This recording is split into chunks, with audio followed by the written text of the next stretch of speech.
Alors, merci de nous avoir accueillis ici au Rwanda. Merci pour l'invitation et on a aimé vraiment être dans ce beau pays. Ma première question concerne la visite du président Macron en Afrique, qui a entamé une visite où il va séjourner à Brazzaville, Luanda et Kinshasa, sûrement avec le président Sassou, avec le président Tshisekedi, le président Lorenzo. Ils vont aborder la question sur la crise entre le Rwanda et la RDC. Alors, qu'en est-il du dialogue? Où en sommes-nous sur les pourparlers entre le Rwanda et la RDC? Ça, c'est ma première préoccupation. La deuxième, c'est sur la coopération entre le Congo et le Rwanda. Comment se porte cette coopération? Est-ce que vous envisagez d'aller un peu plus loin que ce que les commissions mixtes ont déjà arrêté comme accord? Merci.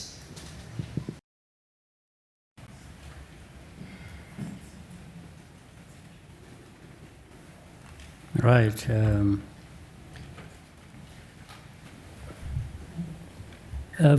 First of all, I think the President of France, President Macron, who will be in the region,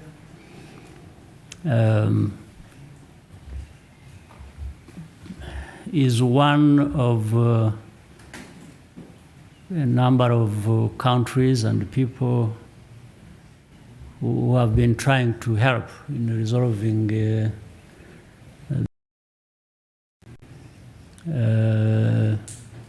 in our region. People talk about Eastern Congo.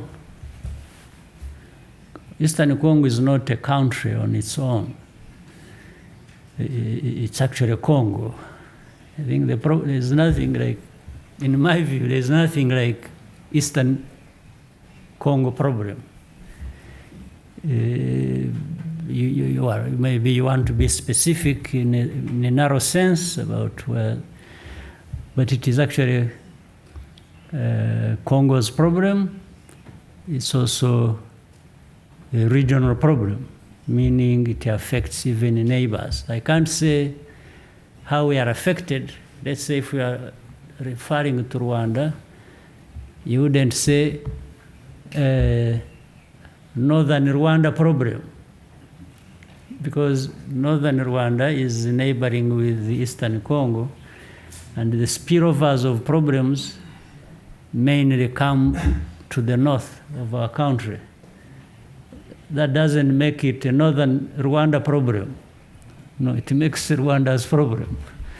So I want us to understand that Eastern Congo problem is Congo's problem. It should stop being Eastern Congo problem, Eastern Congo problem. No, it's the Congo's problem. That's one. Number two,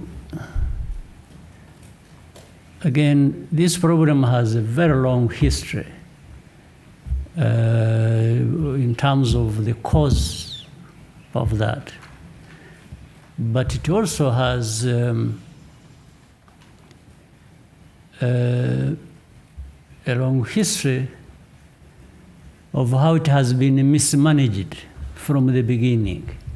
That's why it is there for the last 20-something years. And if you look at the attention that has been paid to this so-called Eastern Congo problem, it's so much so that one would think we should have got a solution to this problem. So it's been there for long. It has been mismanaged for very long. And I think it has a relationship also with the first thing I corrected, that it can't just keep being seen as Eastern Congo problem. It's a Congo problem, only based, this particular one, based in Eastern Congo. So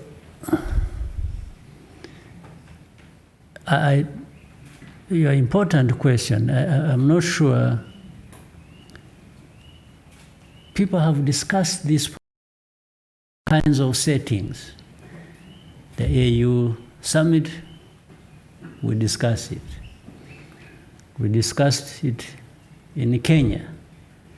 We discussed it in Angola. We have discussed it around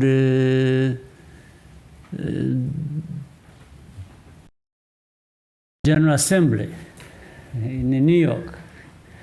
We have discussed it almost everywhere, and people, there are other well-wishers there who want to help in this problem. The other day we were supposed to go and meet in Qatar over the same problem. That didn't happen, but maybe it is going to happen in the near future. So everywhere we are talking about this problem. So the importance of your question therefore lies in this fact that how can any problem, but particularly this one, continue to be discussed, just discussed, and keep people taking. We have communiques, we have all kinds of statements, but that's why it has stayed for all these years. Then on top of that, we remember the background. We have under global peacekeeping, we have had thousands, tens of thousands of troops called peacekeepers in the Congo for this time. They are supposed to keep something, to resolve something, keep peace, resolve the underlying issues for the lack of peace. Again, we are there for these years of meaning decades, still we see no problem, no solution. So surely if anyone stepped back a little bit and wanted to make sense of what is happening, somebody should realize that something is terribly wrong. And we might be addressing the wrong problem, or we are providing the wrong solution to the problem we know. Otherwise, there is no other explanation how things can continue like this forever. Now, people who want shortcuts, but even then, shortcut is supposed to reduce the time you address something. But people who want shortcuts blame it all on Rwanda. This is now the easiest, but even then, I have not found how it becomes a shortcut, because we are still there with the problem. Maybe if we had blamed Rwanda, as even if wrongly, and got a solution, okay, we can live with that. We can say, okay, Rwanda was blamed for a problem that is not theirs, and they incurred so much in terms of cost and this and that. But at least we found a solution. So, but now it has only turned out to be an additional problem, for which you're not going to find a solution. As if the first problem is not bad enough, we add another problem, which is blaming it all on the wrong party altogether. So, is it just a matter of meetings that even if it were for that, we have not had a few meetings. is it we've run short of people to blame? I don't think that is even giving us a solution. So I think people need to come back to our senses and see how, because I try to summarize what I think is the origin of why we keep going back and forth and not finding. I should say it originates with the history between our two countries, Rwanda and DRC. We shared the colonial history because we were all governed by Belgium at that time, DRC, Rwanda, and Burundi. Then whatever happened, in fact, we find, like it has happened in many other countries. I've been raising this question, if there is any country in Africa that does not have people on one side of the border similar or related to people on the other side of the border of the country that are neighboring each other. I don't think there is any.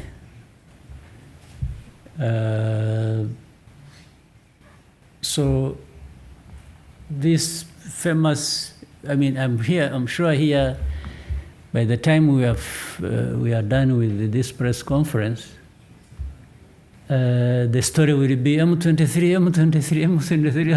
has become something like a scarecrow.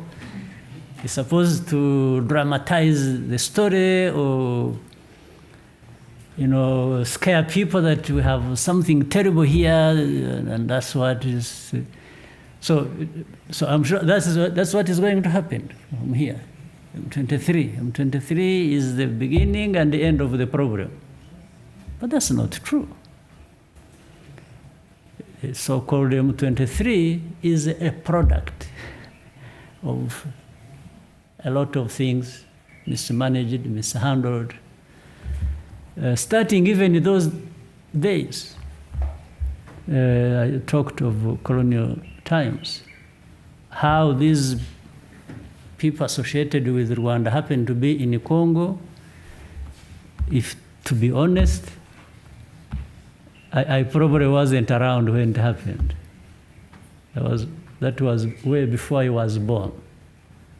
So how can I be responsible for the problem? How can I be the cause of the problem? Of course, for all of you, I'm sure you were born yesterday. I'm sure there is even a part of the story you don't know, you've never come across. So that is one. How can Rwanda be blamed for the refugees we have here, who have been here for 20 years over, from Congo, associated with the people in M23? M23 problem which started in 2012, and where they used some military force to try and resolve the problem. The M23 people, some fled to Uganda and neighboring Congo as well. Others fled here. We have them here in the camps. So when that was done and finished, there had been agreements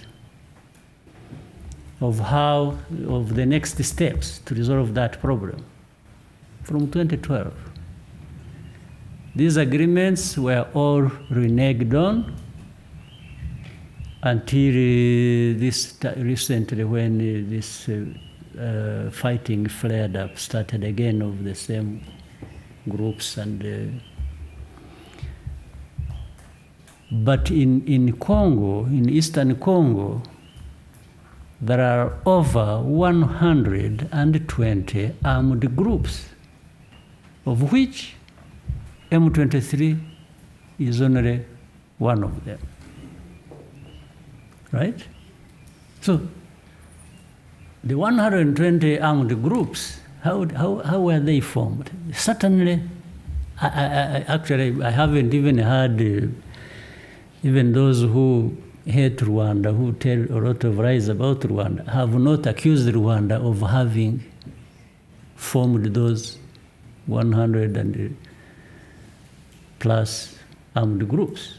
So at least even those who wish us or everything negative have not accused us of that. They're only accusing us of association with M23. So who formed the other 100 over armed groups and why?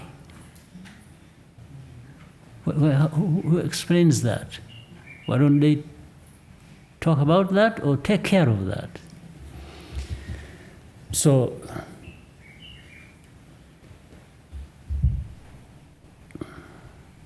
I would suggest to people that they simply need to look at what needs to be looked at. The root causes of what we are having to deal with. The root causes are clear. I've told you in that history. Even agreements were reached of how to resolve that from 2012. How could they not have been implemented, those agreements? It can't be because of Rwanda. Even if I bring you to the recent events, this fighting that is started a couple of years ago was not started by Rwanda by any means or by anybody. Try to look at, just follow the history of how this recent fighting started. It had no involvement of Rwanda at all. Only that maybe the ones who started it or who wanted it to be there designed it in such a way that they would then blame it on Rwanda. And it's simple how to do that. You just have to distort the history. Because they are saying, no, these are people from Rwanda. These are Rwandans, meaning the M23 and the people we have here as refugees who have been here for over 20 years are all called Rwandans. So they are from Rwanda. So it's like they are sending them back to where they came from the beginning. This is really the story. The story is all of these Rwandans in Congo, it doesn't matter how they went there, they should go back to Rwanda. But what is even more interesting is that while you are sending away these Rwandans and saying they should go to Rwanda, back to Rwanda, it doesn't matter how they got here, these same people are retaining other Rwandans who are FDLR. You have heard of that? So FDLR is actually welcome in the Eastern Congo. But the rest should go back to Rwanda.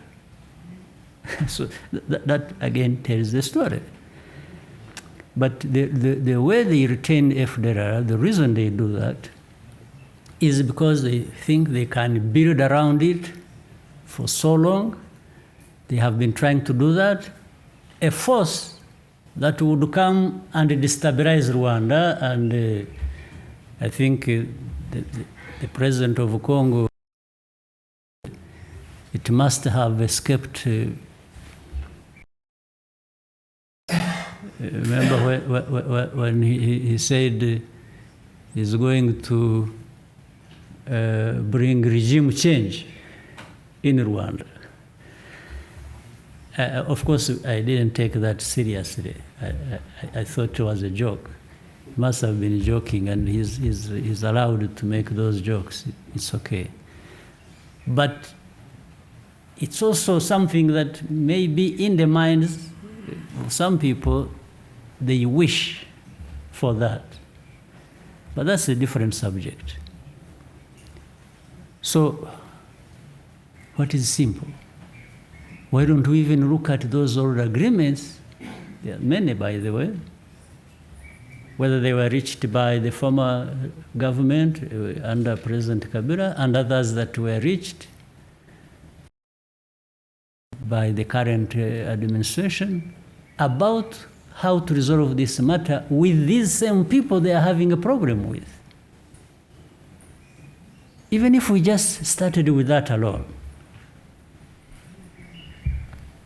And that could be helpful. So the root cause, if there are people here. First of all, if there are people they think are not Rwanda, are not Congolese, they are pretending, okay, those we can identify and put them aside.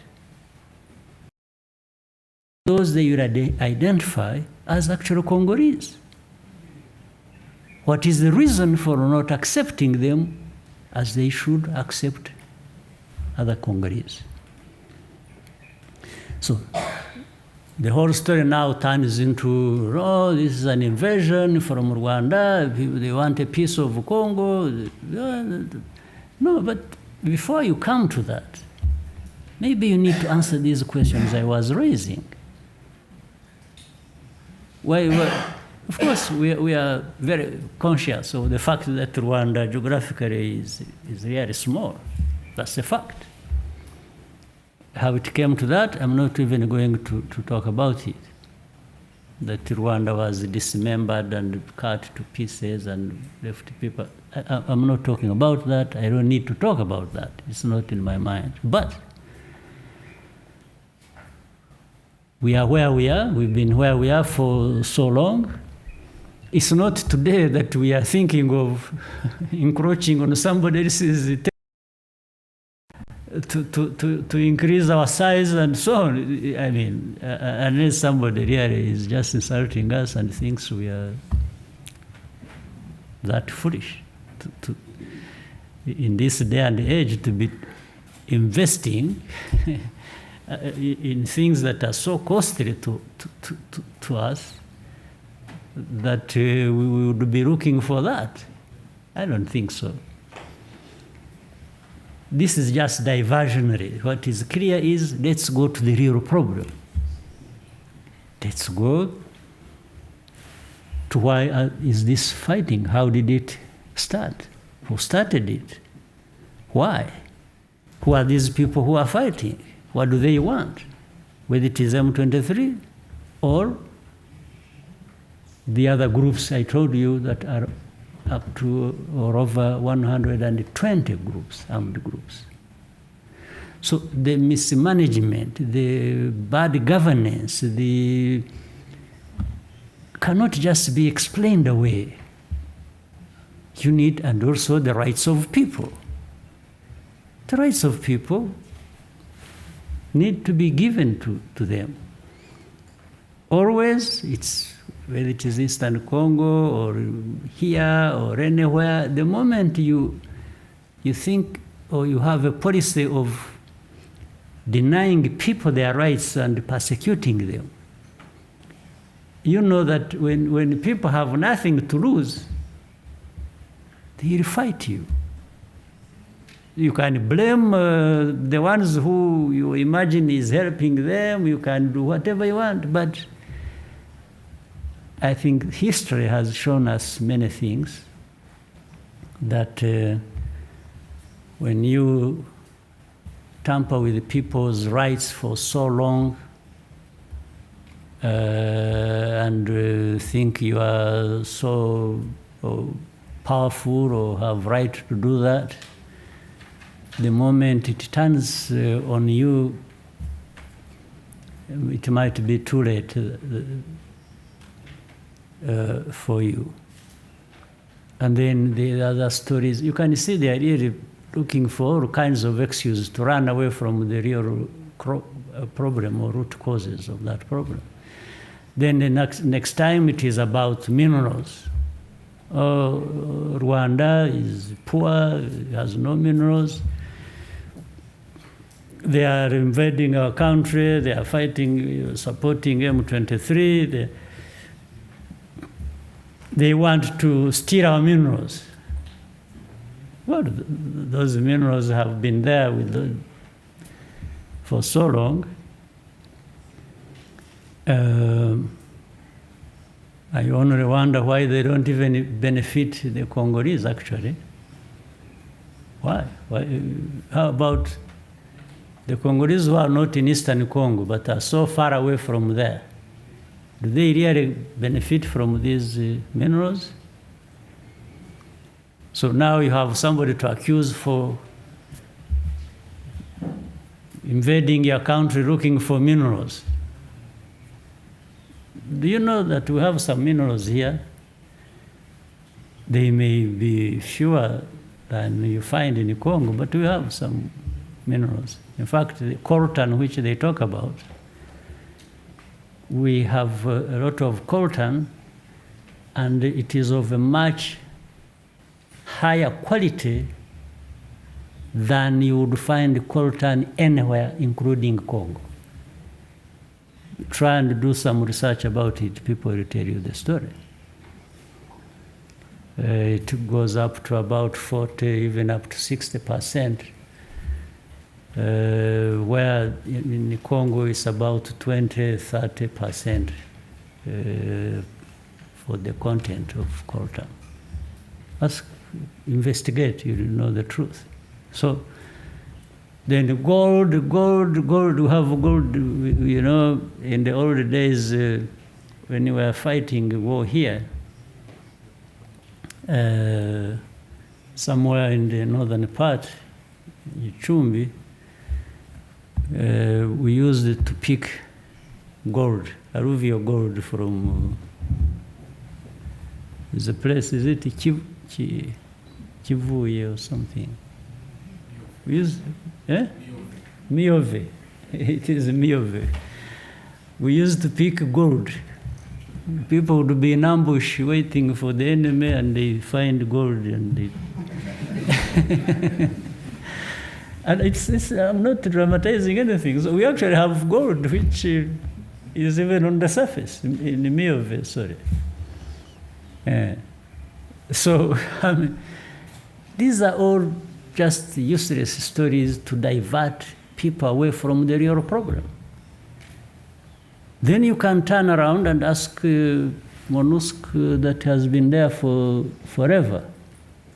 Actually, some of you have been born after it was deployed there, I'm sure, in this group. Yeah, it's true.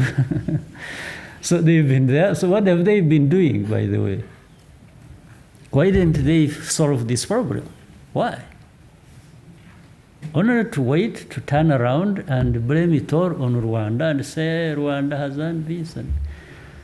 But for a fact, we have said this. This FDLR problem that is in Congo, which everybody has played down and said this and all this, yet there are things to show that they are there. They've been armed, rearmed, and given everything, have had an effect. In 2019, November, a group of FDLR crossed our border in a place called Kinigi, killed people until our military had to intervene and get rid of them. These were FDLR, and they had arms from government or by some groups working on behalf of government. In 2019, again, you can ask, in November, this happened. After that, in the recent days, when this fighting was beginning to take shape between M23 and the government and these other armed groups, FDLR, having been rearmed again, integrated with FARDC, with full knowledge and authority of government and government institutions, whether it was the commanders of FARDC or governors of the provinces or everybody, they knew about it. They attacked again the northern part. They were bombing our territory from Eastern Congo into Rwanda. Again, there is no confusion about this information. It is available to everybody. There are victims. There are things like that. We have communicated directly with the government of Congo. I did communicate directly with the president of Congo on these issues when they were happening. And so this has resulted into, we have had to deploy, we have massively, we have even increased deployment along our border. And what we are supposed to do and will do whenever it will be necessary is to make sure nobody crosses again our border to attack our people or uses any territory near us to share Rwanda again without consequences. So this is not a secret. We have said it publicly. So when you turn that into a problem, oh, you know, Rwanda is helping M23, they are in Congo, they are, okay, but you must answer another question. Why would they be doing that? Why would Rwanda be doing that? Why would Rwanda want to go into Congo? Why would Rwanda support M23? Why? If you get those answers, you should also ask yourself, what is FDLR doing in Congo, armed and working with government of Congo? Why? Why are they there? What are they to do? The third issue is, what should Rwanda do? Have FDLR armed once in a while, crossing the border, killing our people, and we should just keep quiet? This is another question that must be answered. The other question is, what has been the presence of MONUSCO and other groups that have gone into Congo to help Congo to pacify this region? What have they been doing all these years? What have they been doing? Associated with FDLR? Or maybe part of the rearming FDLR? Somebody must answer that question. Finally, I want to say this. Just end on what I asked from the beginning. Why would Rwanda, of all countries, want to be part of the cause of instability in the neighborhood? Why? What would we gain from that? What can anyone gain from having stability next door? If anything, everybody should know we are the people most interested in peace in this region. Because we have lacked peace for so long, we know what it means. We know the cost of it. And why would we be building our country the way you can see with your own eyes, and then have instability to come and destroy it? What kind of people would Rwandans be? So these are, but I think to resolve honestly, if we only address the root causes and stop just talking, The root cause is simple. Even work with the neighbors, because the neighbors have wanted to help or to work with Congo to resolve these matters that affect them, but also that affect us. But Congo has been hesitant. They don't want this matter resolved. Otherwise, if they had wanted that to be resolved, then they would have welcomed the people who want to work with them to resolve this matter. But they only welcome those who are not actually helping them to resolve the matter. They welcome MONUSCO, but yes, MONUSCO does not help to resolve the matter. So the ones who would have helped, because they also have vested interests, meaning neighbors, they are not welcome to do that. They only turned into enemies. And then there is a lot of politics being played. They always say, oh, the country has been invaded. Congo. People invade Congo for what? To do what? But Congo is harboring, is home to groups that are armed, that even some of them being armed by Congo to destabilize neighbors. And the case, our own case,